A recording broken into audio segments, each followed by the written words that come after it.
உங்களின் ஆன்மீக யாத்திரை பயணங்களுக்கு யாத்திரை.com-உடன் இணைந்திடுங்கள். கால் 9445760000.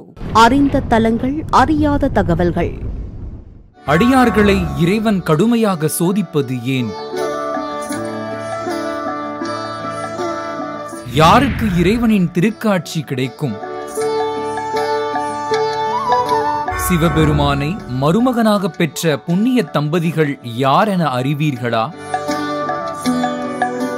மீனாட்சி அம்மனிடம் சிவபெருமான் என்ன சொன்னார் தெரியுமா?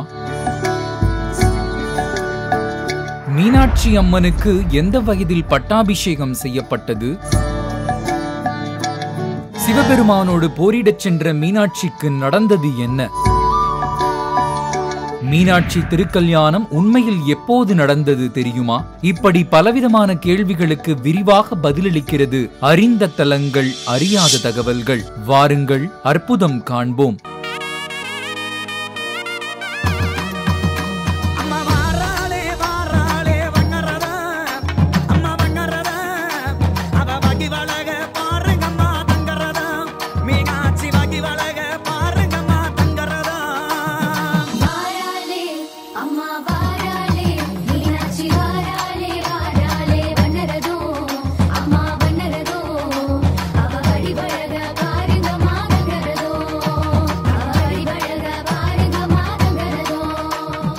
இறைவன் தன் அடியார்களை கடும் சோதனைகளுக்கு பிறகு ஆட்கொள்வான் என்பதே நியதி. பசி உள்ளவனுக்கு உணவு எப்படி அமிர்தமாக உள்ளதோ அதுபோல அருட்பசி உள்ளவருக்கே இறைவனின் காட்சி கிடைக்கும் என்பது அனுபவபூர்வமான உண்மை. தன் அடியார்களுக்கு குழந்தை பேற்றை கூட இறைவன் கடும் சோதனைகளுக்கு பிறகே தருகின்றான். இப்படி பிறக்கும் குழந்தைகள் அசாதாரண சக்தியுடன் இருக்கின்றன என்பதை நிரூபிக்க பல சான்றுகளை கூறலாம். அப்படியான சோதனைகளுக்கு ஆளானவரே மதுரையை ஆண்டு வந்த மன்னன் மலையத்துவஜ பாண்டியன். சந்திர வம்சத்தைச் சேர்ந்த அவர் சிவபக்தன். அவருடைய மனைவி காஞ்சனமாலையும் சிவபக்தை.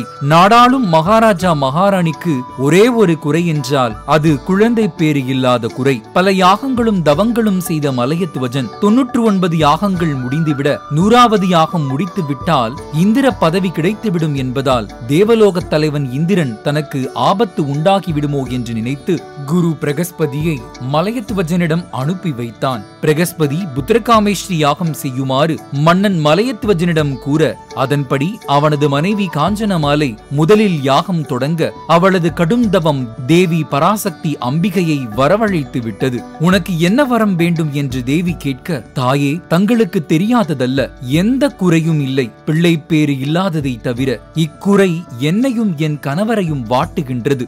அது மட்டுமல்ல, எனக்கு மகளாக நீயே வரவேண்டும் என்பதே எனது ஆசை என்றாள் காஞ்சனமாலை. அப்படியே நடக்கட்டும், நீயும் உனது கணவரும் புத்திரகாமேஷ்டி யாகம் செய்யுங்கள், உங்களுக்கு மகளாக பிறக்கின்றேன் என்று கூறி மறைந்தாள் தேவி. காஞ்சனமாலையும் மலையத்துவஜ பாண்டியனும் தானங்கள் செய்துவிட்டு யாகத்தை தொடங்க யாகம் உச்சக்கட்டத்தை அடைய யாக குண்டத்திலிருந்து ஒரு பெண் குழந்தையை கையில் ஏந்தியவாறு ஒரு தேவதை தோன்றினாள். அந்த பெண் குழந்தையை இருவரும் ஆசையோடு வணங்க குழந்தையை பார்த்தவர்களோ திடுக்கிட்டு போனார்கள். காரணம், இயற்கைக்கு மாறாக அக்குழந்தைக்கு 3 தனங்கள், அதாவது 3 மார்பகங்கள் இருந்ததால். அப்போது சிவபெருமானே அசரீரியாக தோன்றி, மன்னா, மனம் வருந்தாதே, குழந்தைக்கு தடாதகை என்று பெயரிட்டு கல்வி கேள்விகளில் சிறப்பு பெறுமாறு அனைத்து கலைகளையும் கற்றுக்கொடு. தனக்கேற்ற கணவனை அக்குழந்தை காணும்போது 3ஆம் தனம் மறைந்துவிடும் என்று கூறினாராம். ஒருவன் பிறக்கின்ற போது பரஞானம், அபரஞானம், தன்முனைப்பு, அதாவது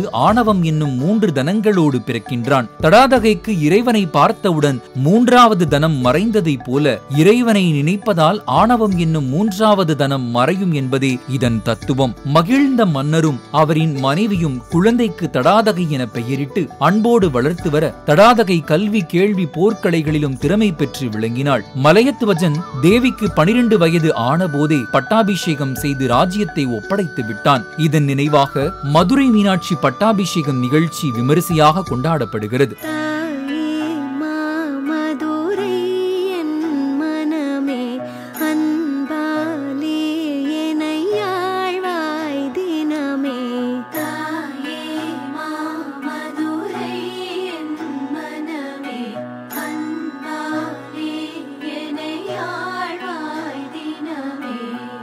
ஆட்சி என்றால் மீனாட்சி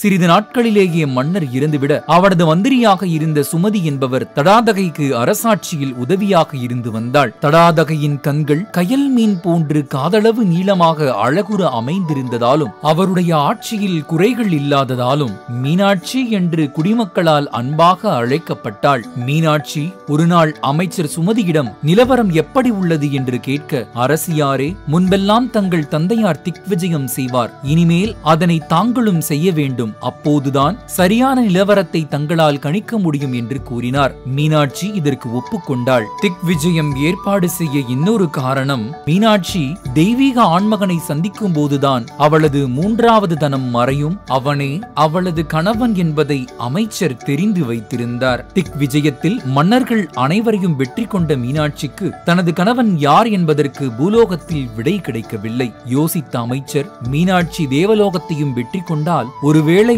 அவளுக்குரிய கணவன் கிடைக்கக்கூடும் என்று எண்ணி, அரசியலில் தாங்கள் மண்ணுலகில் மட்டுமே வெற்றி கண்டுள்ளீர்கள், தேவர்களையும் மும்மூர்த்திகளையும் எப்போது வெல்கிறீர்களோ அப்போதுதான் திக்விஜயம் நிறைவு பெறும் என்று தன் மனதில் தோன்றுவதாக மீனாட்சியிடம் கூறினார். நல்லது, உடனே நாம் தேவலோகம் செல்வோம் என்று கிளம்பிவிட்டாள் மீனாட்சி. அப்படியாக முதலில் அவள் சென்றது இந்திரலோகம். வந்திருப்பது பார்வதி தேவி என்பதை அறிந்த இந்திரன் மீனாட்சியை வணங்கி வரவேற்றான். அடுத்து மீனாட்சி பிரம்மா வசிக்கும் சத்தியலோகத்துக்கு செல்ல பிரம்மாவும் அவளை வணங்கி வரவேற்றார். மூன்றாவதாக அவள் சென்றது திருமால் வசிக்கும் வைகுண்டம். பெருமாள் மகிழ்ந்தார். அவள் யார் என்பது அவருக்கு தெரியும். அம்மா மீனாட்சி, ஒரு வகையில் நீ எனக்கு சகோதரி, எதற்காக என்னுடன் சண்டை, நானே சரணடைந்து விடுகிறேன் என்றாராம். அடுத்து அவள் செல்ல வேண்டிய இடம் கைலாயம் தானே, இதற்கு பிறகு சிவபெருமான் மட்டுமே உள்ளார், சண்டையிட்டே ஆக வேண்டும் என்று கைலாயத்தை நெருங்கினாள். பூதகணங்களை வென்றாள். ஈஸ்வரனும் மீனாட்சி முன் வந்து நிற்க இருவரும் நேருக்கு நேர் பார்க்க அதிசயம் நடந்தது. அதுவரை அவளுக்கு இருந்த மூன்றாவது மார்பு மறைந்து விட்டது. அப்போதுதான் தம்மை திருமணம் செய்து கொள்ள போகின்றவர் மகேஸ்வரன் தான் என்ற உண்மை மீனாட்சிக்கு புரிந்தது. உடனே வெட்க உணர்வுகள் பொங்க சிவபெருமானை வணங்கிய மீனாட்சி, சுவாமி, தாங்கள் மன்னிக்க வேண்டும், தெரியாமல் தங்கள் மீது போர் தொடித்து விட்டேன் என சொல்ல சிவபெருமான் சிரித்தபடியே, மீனாட்சி, நீ சரியான நேரத்தில் தான் வந்திருக்கிறாய், என் மனைவி பார்வதி நீதான், உன்னை மீண்டும் திருமணம் செய்ய நேரம் வந்துவிட்டது, நாடு திரும்பி உன் தாயாரிடம் திருமணத்திற்கான ஏற்பாடுகளை செய்ய சொல்வாயாக, 8ஆம் நாள் நாம் அங்கு வந்து உன்னை திருமணம் புரிவோம் என்று கூறினார். மீனாட்சி சிவபெருமானிடம் பேசிக் கொண்டிருந்த அதே சமயத்தில் மீனாட்சியின் தாயாரான காஞ்சனமாலையிடம், அம்மா, கவலைப்படாதீர்கள், உங்களுக்கு சிவபெருமானே மருமகனாக வருவார் என்று குறி சொல்பவள் சொன்னாளாம். அப்போது மீனாட்சியும் வந்துவிட, அம்மா, அந்த ஈஸ்வரனை என் மணாளன், எனது மூன்றாவது தனம் மறைந்து விட்டது, திருமணத்திற்கு வேண்டிய ஏற்பாடுகளை செய்யுங்கள் என்றாள். காஞ்சனமாலைக்கு உண்டான மகிழ்ச்சிக்கு அளவே இல்லை. திருமணத்திற்கு ஏற்பாடுகளை செய்ய தொடங்கிவிட்டாள். இறைவனுக்கும் தடாதகைக்குமான திருமண நாள் குறித்து பல நாட்டு மன்னர்களுக்கும் ஓலை அனுப்பப்பட்டது. மாளிகைகளும் அலங்கரிக்கப்பட்டன. முனிவர்களும் திருமாலும் தேவாதி தேவர்களும் மன்னர்களும் திரண்டு வந்து வாழ்த்த பங்குனி உத்திர பெருநாளில் ஈசன் மீனாட்சியை திருமணம் செய்தார்.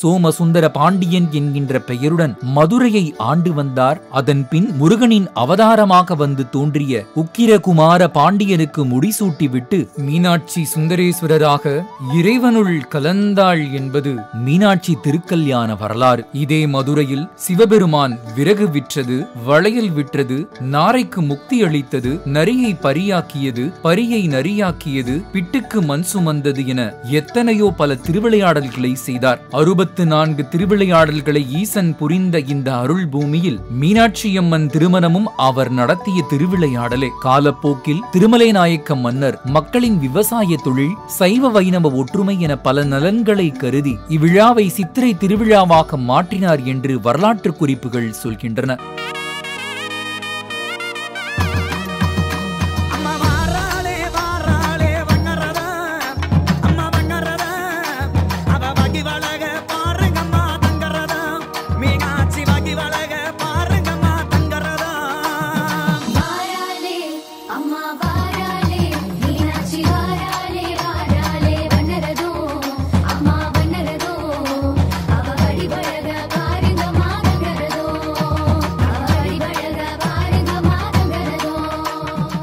நேயர்களே, அறிந்த தலங்கள் அறியாத தகவல்கள் பகுதியில் மீனாட்சி திருக்கல்யாண வரலாற்றையும், புராண காலத்தில் மீனாட்சி கல்யாணம் எப்போது நடந்தது, மீனாட்சிக்கு எப்போது பட்டாபிஷேகம் செய்யப்பட்டது என தெரியாத பல விஷயங்களை தெரிந்து கொண்டோம். மகாராணி மீனாட்சியையும் மகாராஜா சொக்கநாதரையும் மனமுருக வணங்கி வழிபட்டு வாழ்க்கையில் கரை சேர்வோம். அறிந்த தலங்கள் அறியாத தகவல்கள். உங்களின் ஆன்மீக யாத்திரை பயணங்களுக்கு யாத்திரை.com உடன் இணைந்திடுங்கள். கால் 9445760000.